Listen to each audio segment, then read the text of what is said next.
سامعین السلام علیکم ورحمۃ اللہ وبرکاتہ۔ ریڈیو قطر آپ سے مخاطب ہے۔ سیف الرحمان سے آج کا دوسرا نشریہ سماعت فرمائیے۔ ابتدا میں پیش خدمت ہے اہم خبروں کا خلاصہ۔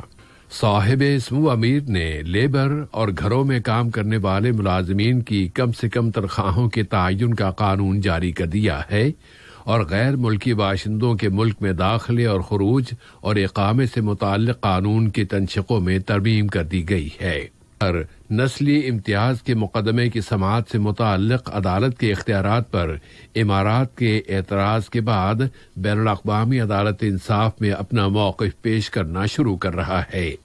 کورونا وائرس کی روک تھام کے لیے قطری کوششوں کی کامیابیاں جاری ہیں اور آج گزشتہ 3 مہینوں کے دوران متاثرین کی سب سے کم تعداد رجسٹر ہوئی ہے۔ قطر نے بحر روم کے مشرقی حصے میں اس کے حقوق کو کم کرنے کی کوششوں پر متنبہ کیا ہے اور سوڈانی حکومت اور انقلابی محاذ کے درمیان امن مذاکرات کی آخری دستاویز پر تاریخی دستخط۔ یہ تھا اہم خبروں کا خلاصہ، اور اب پیش خدمت ہے ریڈیو قطر سے آج کا دوسرا مفصل۔ بسم اللہ الرحمن الرحیم۔ صاحب سمو امیر شیخ تمیم بن حمد آل ثانی نے آج لیبر اور گھروں میں کام کرنے والے ملازمین کی کم سے کم تنخواہوں کے تعین سے متعلق قانون جاری کر دیا ہے۔ اس قانون پر عمل درآمد اس کے سرکاری گزٹ میں شائع ہونے کی تاریخ کے اگلے روز سے ہوگا۔ اسی طرح صاحب سمو امیر نے ملک میں آنے والے غیر ملکی باشندوں کے داخلے، ان کے خروج اور ان کے اقاموں سے متعلق قانون کے تنسیقوں میں ترمیم کا فرمان بھی جاری کر دیا ہے۔ اس ترمیم پر عمل درآمد اس کے سرکاری گزٹ میں شائع ہونے کی تاریخ کے اگلے روز سے ہوگا۔ صاحب سمو امیر نے لیبر لا کی تنسیقوں میں ترمیم کا فرمان بھی جاری کر دیا ہے اور اس فرمان کی روح سے اس ترمیم پر عمل درآمد اس کے سرکاری گزٹ میں شائع ہونے کی تاریخ کے اگلے روز سے ہوگا۔ امپلائر اور اس کے پاس کام کرنے والوں سب کے حقوق کی حفاظت کے لیے قطری کوششوں کو برابری کی بنیاد پر جاری رکھا جا رہا ہے۔ وزارت ادارتی ترقی و محنت و سماجی امور نے آج لیبر مارکیٹ میں اصلاحات کے پروگرام کا اعلان کر دیا ہے۔ اس اعلان کے تحت تنخواہوں کی کم سے کم سطح کا تعین کر دیا گیا ہے اور مختلف حلقوں کے درمیان افراد کی منتقلی کو آسان بنا دیا گیا ہے۔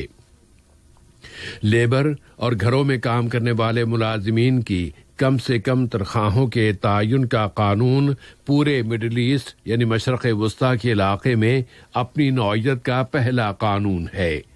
اس قانون کے ذریعے ملک کی لیبر مارکیٹ میں مزید استحکام آئے گا اور یہ قانون متعلقہ اداروں کی طرف سے مقرر کی گئی نیشنل کمیٹی کی زبردست مشاورتوں کے بعد تیار کیا گیا ہے۔ اب وزارت ادارتی ترقی و محنت و سماجی امور متعلقہ اداروں کے ساتھ مل کر اجرتوں کی حفاظت کے سسٹم کو اپ ڈیٹ کرے گی۔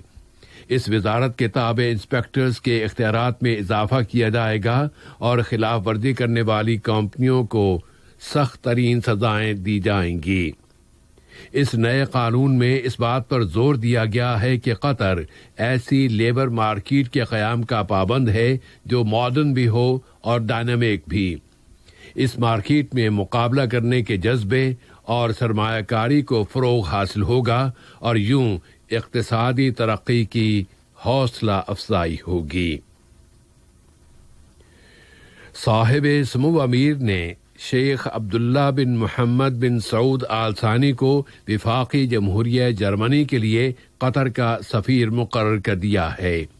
اس فیصلے پر عمل درآمد کی تاریخ اجرا سے ہوگا اور اسے سرکاری گزٹ میں شائع کیا جائے گا۔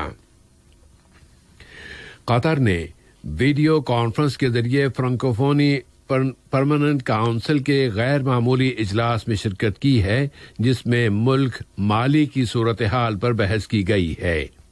جمہوریہ فرانس میں قطر کے سفیر شیخ علی بن جاسم آل ثانی نے، جو فرانکوفونی بین الاقوامی تنظیم میں قطر کے نمائندے بھی ہیں، اس اجلاس میں قطری وفد کی قیادت کی ہے۔ قطر کے لیے یہ اجلاس مالی کے بحران کو فوری طور پر حل کرنے کی کوششوں کی حمایت اور مدد کا ایک بہترین موقع تھا کہ ایک ایسا حل سامنے آ سکے جو وہاں کی عوام کو آبرومندانہ زندگی اور علاقے کو استحکام دے سکے۔ قطر سن 2012 میں اس بین الاقوامی تنظیم کا ممبر بنا تھا اور وہ فرانکوفونی اقدار کی پابندی کر رہا ہے۔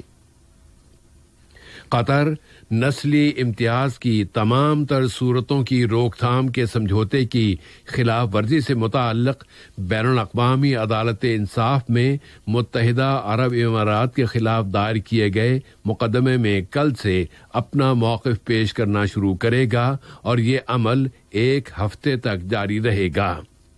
قطر کی قانونی ٹیم کے سربراہ اور قطر یونیورسٹی میں لاء کالج کے ڈین ڈاکٹر محمد بن عبدالعزیز الخلیفی کی قیادت میں قانونی ماہرین کی ایک ٹیم باضابطہ سرکاری طور پر اس بین الاقوامی عدالت میں قطر کی نمائندگی کر رہی ہے۔ متحدہ عرب امارات نے قطری شکایت سننے کے بارے میں عدالت کے اختیارات پر اعتراض کر دیا تھا، جس پر اب قطر اپنا موقف پیش کر رہا ہے۔ وزارت صحت عامہ نے اعلان کیا ہے کہ گزشتہ 3 مہینے کے دوران پہلی مرتبہ آج قطر میں کورونا وائرس کے متاثرین کی سب سے کم تعداد رجسٹر ہوئی ہے کہ گزشتہ 24 گھنٹوں کے دوران 168 کیسز رجسٹر ہوئے ہیں۔ ان میں سے 159 افراد تو ملک میں رہنے والوں میں سے ہیں اور 9 مسافر تھے اور بین الملک سے واپسی کے بعد انہیں قرنطینہ میں رکھا گیا تھا۔ اعلان کے مطابق ایک اور مریض وفات پا گیا ہے۔ وزارت صحت نے بتایا ہے کہ گزشتہ 24 گھنٹوں کے دوران کووڈ 19 کے مزید 179 مریض صحت یاب ہو گئے ہیں، جس کے بعد اب قطر میں شفا پانے والوں کی مجموعی تعداد 1,15,430 ہو گئی ہے۔ قطر نے کورونا وائرس کووڈ 19 کے اس بحران کے دوران اختیار کیے گئے اپنے اقدامات کو بین الاقوامی سطح پر تسلیم کیے جانے کی اطلاع وصول کر لی ہے۔ اس بین الاقوامی اعتراف سے بھی پتہ چلتا ہے کہ اس سلسلے میں ملک کی جانب سے اختیار کی گئی حکمت عملی اور اسٹریٹجی کامیاب رہی ہے۔ ان تمام تر حالات میں ہر جگہ کے طبی حلقے اسی بات پر زور دے رہے ہیں کہ کورونا وائرس کی وبا کے اس مرحلے میں سب سے زیادہ اہم بات احتیاطی تدابیر اور بچاؤ کے اقدامات کو بنیادی اہمیت دی گئی ہے۔ وزارت صحت عامہ اسکولوں میں طلباء کی پرامن واپسی کے لیے منعقد کرائی گئی ورکشاپس کا سلسلہ کل پیر کے روز سے ختم کر رہی ہے۔ وزارت تعلیم و اعلیٰ تعلیم اور پرائمری ہیلتھ کیئر کارپوریشن کے تعاون سے یہ ورکشاپس 1 ہفتے تک کرائی گئی ہیں اور ان میں اسکولوں کے ڈائریکٹرز اور اسکولوں میں صحت و سلامتی سے متعلقہ افراد نے حصہ لیا ہے۔ ملک میں نافذ احتیاطی اقدامات کی خلاف ورزیوں پر متعلقہ اداروں نے 4 اشخاص کو حراست میں لے لیا ہے اور انہیں ہوم قرنطینہ کی خلاف ورزی کرنے کے الزام میں گرفتار کر لیا گیا ہے۔ اب انہیں قانونی پوچھ گچھ کا سامنا ہے۔ سوڈان کی حکومت اور انقلابی محاذ نے جنوبی سوڈان کے دارالحکومت جوبا میں امن مذاکرات سے متعلقہ آخری دستاویزات کی ابتدائی تحریر پر اچانک دستخط کر دیے ہیں اور امن سمجھوتے پر باضابطہ سرکاری طور پر کل دارالحکومت جوبا میں دستخط کیے جائیں گے۔ سوڈان کے وزیر اعظم عبداللہ حمدوک اور سوڈان کے دوست ملکوں کے نمائندے اور قیادتیں بھی اس تقریب میں شرکت کریں گی۔ لیبیا میں وفاقی حکومت کی صدارتی کونسل نے کرنل صلاح النمروش کو ملک کا وزیر دفاع اور میجر جنرل محمد الحداد کو فوج کا چیف آف سٹاف مقرر کر دیا ہے۔ وفاقی حکومت نے کل وہاں کے وزیر داخلہ فتحی باشاغا کو بھی روک دیا تھا۔ اس اثنا میں لیبیائی فوج نے اعلان کیا ہے کہ کرائے کے سپاہیوں کے کئی دستے مشرق سے شہر ہون تک پہنچتے ہوئے دیکھے گئے ہیں اور یہ شہر الجفرا بلدیہ کے تابع ہے۔ اسرائیل نے امارات کی جانب سے بائیکاٹ کے قانون کو منسوخ کر دیے جانے کا خیر مقدم کیا ہے۔ اسرائیلی وزیر اعظم بنیامین نتنیاہو اور اسرائیلی وزارت خارجہ دونوں نے کہا ہے کہ امارات کا یہ فیصلہ دونوں ملکوں کی قوموں کے لیے ایک اہم قدم ہے۔ یہ فیصلہ ایسے وقت میں کیا گیا ہے جبکہ امریکی صدر کے مشیر جیریڈ کوشنر کی قیادت میں ایک امریکی وفد آج اسرائیل پہنچ گیا ہے۔ یہ وفد اسرائیل اور امارات کے باہمی تعلقات کے قیام کے سمجھوتے کی شقوں پر کام کرے گا۔ لبنان کی عبوری حکومت کی طرف سے آج جاری کردہ رپورٹ میں بتایا گیا ہے کہ بیروت کی بندرگاہ کے دھماکے میں ہلاک ہونے والوں کی تعداد 190 ہو گئی ہے، جبکہ زخمیوں کی تعداد 6500 سے زیادہ ہے۔ 3 اشخاص ابھی تک لاپتہ ہیں اور اس دھماکے کی وجہ سے 3 لاکھ باشندے بے گھر ہو گئے ہیں اور ملک کو پہنچنے والے مالی نقصانات کا تخمینہ $15 بلین لگایا گیا ہے۔ اور آج کے نشریے کی آخری خبر یہ ہے کہ ترکی کے وکٹری ڈے کے موقع پر اپنے واضح پیغامات میں ترکی کے صدر رجب طیب ایردوان نے کہا ہے کہ یہ کوئی اتفاقی طور پر نہیں ہو رہا کہ ان کے ملک کو بحر روم کے مشرقی حصے سے نکالنے کے لیے وہی طاقتیں کوششیں کر رہی ہیں جنہوں نے آج سے 100 سال پہلے ترکی پر قبضہ کرنے کی کوشش کی تھی۔ ترکی نے اب بحر روم کے مشرقی حصے میں نئی فوجی مشقیں شروع کر دی ہیں۔